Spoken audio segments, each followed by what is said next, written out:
Sue's cheeks now clap when, okay, let me stop. You guys are crazy. Jeff now has a gun. That was actually funny. I don't know why that's actually funny to me. What's poppin' decoy? Season 1 of Marvel Rivals is coming to an end. And so with balance changes around the corner, I thought I'd do one buff for every hero in Marvel Rivals. Asking my subscribers and taking the best ones, and sometimes the worst ones, and putting it into this video. And you guys did not disappoint. As always, this video is just for fun, but hey, if NetEase is bouncing for fun, you might see one of these buffs in a future update. Just saying. And first up is the first family, the Fantastic Four. After just speedrunning my way to Lord on Human Torch, I have a lot of notes on how he should be buffed. I got a lot of comments talking about giving him an actual speed boost, increasing it from 50 to maybe 100%, similar to Iron Man. Personally, if I was making the Human Torch, I would have gotten rid of that primary fire and swapped it with his fireballs, and given him a new ability, a fiery flamethrower. This attack will be a short-range flamethrower and is a continuous blast of damaging fire. A really good attack to use up close, synergizing with his diving ability. But my buff for Human Torch was to give him an increase of 25 HP, because as of right now he's a bit too squishy, especially with his primary fire doing best at close range. I figure a health increase would do him good. My buff for Invisible Woman was for her to be able to shield herself, but not with her current shield, because if she did, it would be a little bit too selfish for someone that plays as strategist. Instead, this is a whole new ability that will allow her to shield herself in a bubble. When in this bubble, Invisible Woman will not be able to move, and the shield only lasts for a short duration, just enough time for her to yell to her team or the entire enemy team to emote on her. For Mr. Fantastic, I had a really fun buff, which will allow him to attach to objects and walls to slingshot himself into the enemy. A weird buff for sure, but I don't like giving simple damage value increases. Like imagine trying to get back onto the point. I feel like this would be very handy. Launching into the enemy and comboing right into his ultimate. And for the last member of the Fantastic Four, I say to reduce the knockback height on the Thing's Yancey Street charge. This way, enemies are guaranteed to be hit with both of his shockwave attacks. Because as of right now, when they're launched up, they're able to avoid the first shockwave. For Spider-Man, allow him to dodge incoming attacks of lethal damage, taking inspiration from the Insomniac games and plopping it right into Marvel Rivals. I like it. Off the top of the dome, it sounds fire. I just wonder how it's gonna work. Like what counts as lethal damage? Simple attacks like Wanda, Iron Man, and Magneto's ults all have exclamation points on them, which make it easy to implement to the game. But these attacks have such a wide radius that it would take more than just a backflip to avoid them. The useless backflip, that's funny. But other much smaller abilities like Bucky's grab or Wanda's dark seal, the Thing's ultimate, even Doctor Strange's ult. There's so many abilities that could do damage. So at this point, wouldn't it just be an extra jump? It's a really cool buff, but when you start to think about it, it just falls apart. I mean, we could just allow Phantom's idea, which would be allowing him to shoot webs from the walls and ceilings. For Psylocke, allow her to manually use her ultimate. I don't like ultimates you have to just click one button and turn off your brain. Allowing her to unleash the butterfly. Unleash the butterfly. Cause you can counter her ultimate so easily. I've never seen a character that gets punished for having more people in her ultimate. It's kinda crazy. Adam Warlock, yes, desperately, you guys beg in the comments to give him some movement. But none gave an idea of how it would work, so I threw my cap into the ring and said that he can hover while holding his right click, which would be his left trigger on console. While in this hovered state, he would have an increased movement speed. Something slight like 7 meters per second, which would be the same as Black Panther and Wolverine. Buff idea for Storm, instead of her lightning piercing enemies, allow it to chain through enemies. An easy change that I feel is much more satisfying. For the Punisher, I got no comments on Punisher, so I went out to twitch.tv. By the way, you can follow me over on Twitch at MyDirayYT. But I asked this Punisher main what he thought would be a great buff for Punisher, and here's what I got. If I had to give him a buff, what would I do? It's a tough one. I think Punisher's pretty good, pretty solid overall. If I had to give him a buff, I would give him an extra ability for a slight movement speed increase for about 2 seconds. Call it rollerblades. Oh, like Luna. I don't know. I don't even know which one it is. Yo. First one we banned. Nah, that is hilarious. I don't know what her abilities are. Maybe, yeah.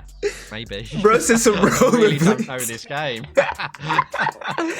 Nah, that's hilarious. Nah, that's hilarious, dog. What the? I've never even thought about that. Yeah, Punisher mains, don't hate me. This is your rep. Roller skates, approved.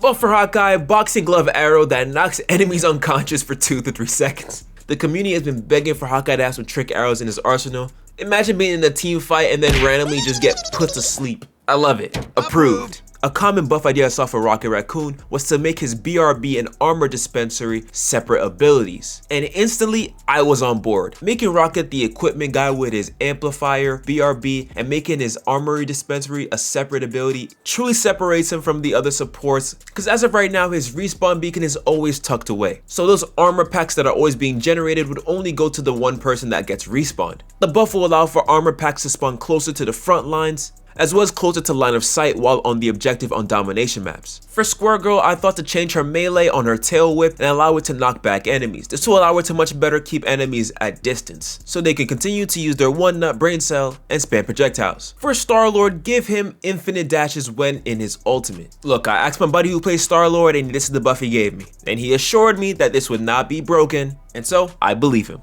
And another buff that would totally not be broken would be to allow Iron Man to turn into the Hulkbuster for 1 minute. What? Iron Man gets to turn into a tank for 1 minute. Yep, sounds good to me. The buff idea for Iron Fist was to increase his movement speed when in his ultimate from 20% to 30%. 30%, I believe that will put him into speed conversations with Captain America with his boost. Yeah, that would make him almost as fast as Captain America and Black Widow when they're boosting, and only when in his ultimate for 12 seconds, considering how mobile Iron Fist already is with his triple jump, his kick, and his lock on ability. I doubt this would really move the needle or help him secure any kills that he wouldn't otherwise have gotten. But movement is fun, so I approve. The buff for Cloak and Dagger, well actually this one's just for Cloak, came from the Real Cool 101 saying that using his Dark Shroud, he can ascend and descend with his teammates, relocating them. And any enemies caught inside of it would also be blinded. I like the idea of Cloak's Shroud protecting his team and also repositioning them to have a better standing. It would make for some really fun high level plays, similar to Jeff's ult. Having it also blind the enemies is just an extra touch. That just makes sense and would make it very strong, but hey, I'm here for it. For Captain America, the hero that I have the most hours on, I thought it'd be more fitting for me to give the buff idea myself and for you down in the comments to tell me whether or not you think this would be a good buff or a terrible buff for Captain America. My buff idea for Cap was to give his shield a refresh on his ult activation. And if his shield wasn't already broken prior to activating his ultimate, it would get an increase of 250 HP. That way he can actually use it to push enemies back, allowing him to secure the objective if needed. For Moon Knight, allow him to have 2 charges with his unks. As it stands right now, he has to put 1 and then wait for a 6-7. I just bit right on the highway. Then he has to wait for a 6-7 second cooldown to get the next one. I say just give him 2 charges so he can use them back to back. My buff idea for Doctor Strange was a little complicated, considering how great he is overall as a character, and me not wanting to give a generic buff like increasing his ammo count. I came up with giving him a smaller shield to start off with, but it grows over time. Once fully grown, he can detach from the shield, allowing him to be hands-free, utilizing his primary attacks. Once detached, the shield will continue to get smaller over time until it disappears or until it breaks first. Strange can reattach to the shield and drop it to stop it from breaking and getting the increased cooldown. Something to note, when detached and using his levitation, he cannot use his shield. Pretty complicated rework on his shield, and honestly, I'm not even sure if this is a buff. Buff idea for Mantis: damage boosted allies, headshots refill Mantis's leaf. I like this idea, it helps all Mantises out, but it would be crazy broken if put in like a Punisher or something. Automatic headshots. That could theoretically give Mantis 20 leaves in that damage boosted time span. So I would rework this buff idea to instead give it 15% of Mantis's leaf for each headshot. This will help Mantis in getting a leaf in that 8 seconds, allowing her to give her teammates some healing after winning that firefight. For Magik, give her invincibility frames when activating her ultimate. I'm not against this, but I will say not for the entirety of the ultimate startup. Perhaps she gets the invincibility frames after the Soulfire has emerged, giving the enemies a short window to actually punish her. But let's take it a step further.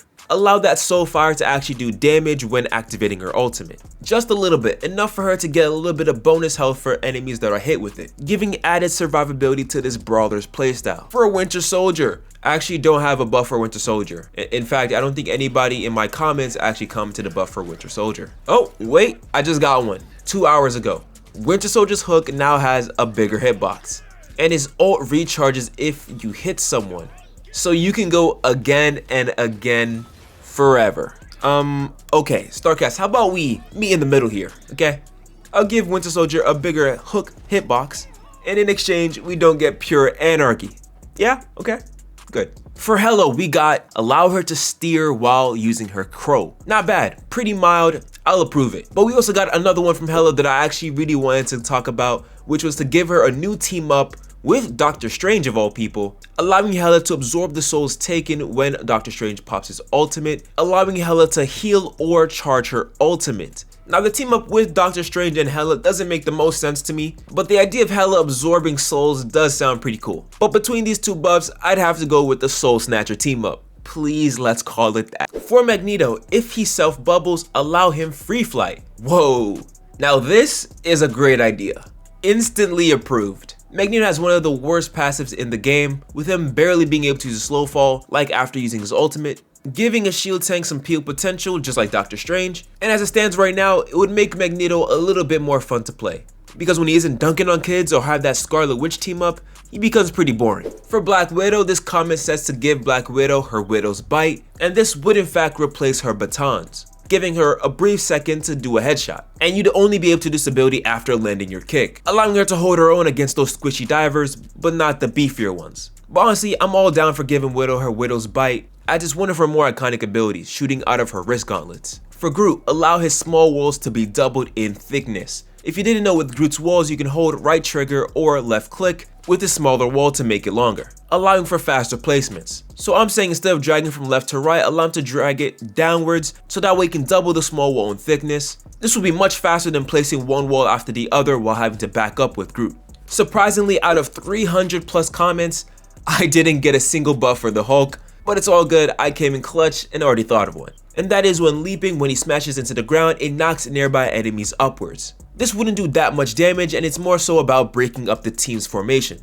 For Black Panther, enemies marked by his ultimate are marked for 5 seconds. This allows Panther to spam dash his enemies as long as he doesn't miss. This sounds pretty crazy, but after reading some more comments, a lot of Black Panther mains can concede that his ultimate doesn't do that much damage. So before I approve these buffs, I'll have to make some minor adjustments.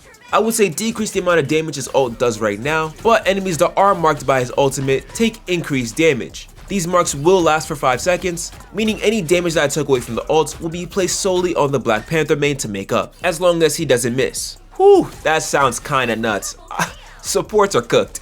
Approved. For Scarlet Witch, her Dark Seal curses the opponents, giving them anti-heal for 2 seconds. The longer they stay inside of it, the anti-heal is reset back to 2 seconds again until they get out.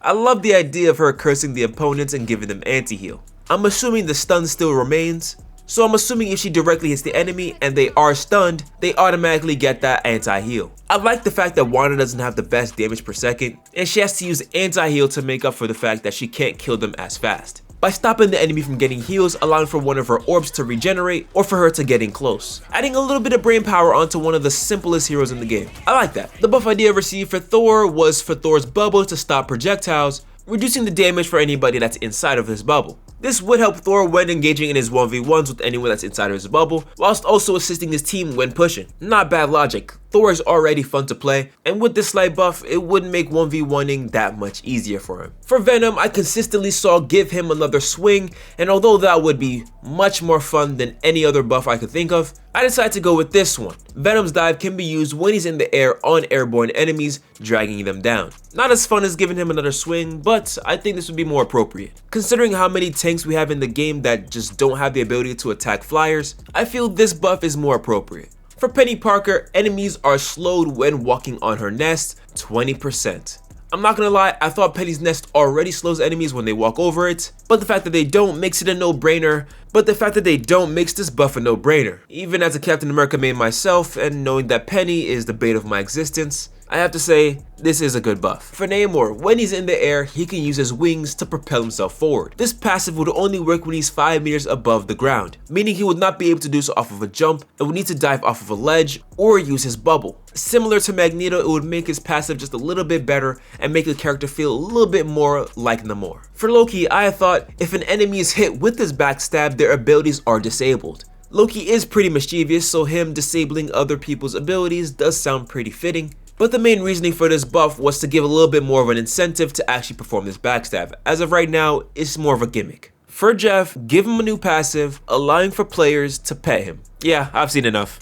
Approved. For Luna Snow, she can attach idols onto enemies to do increased damage. From what I know about Luna Snow, which is very little, she has both light and dark ice, so I'm assuming this would be the dark ice. I'm assuming this is the same as her regular idol and not a separate ability, which means Luna would have to juggle between giving it to her team and the enemy. I would also assume that this idol could be destroyed by the enemy. This sounds like a pretty big buff, but it adds an extra dimension to Luna Snow, and I'm here for it. But those are all the buffs we got for this video. If you have any buffs of your own, comment them down below. Which ones would you want added to the game? And if it's none, don't forget to follow me over on Twitch, subscribe, do all the good things. It's in the description. But if you don't want to do all that, just watch this video. And as always, be mighty.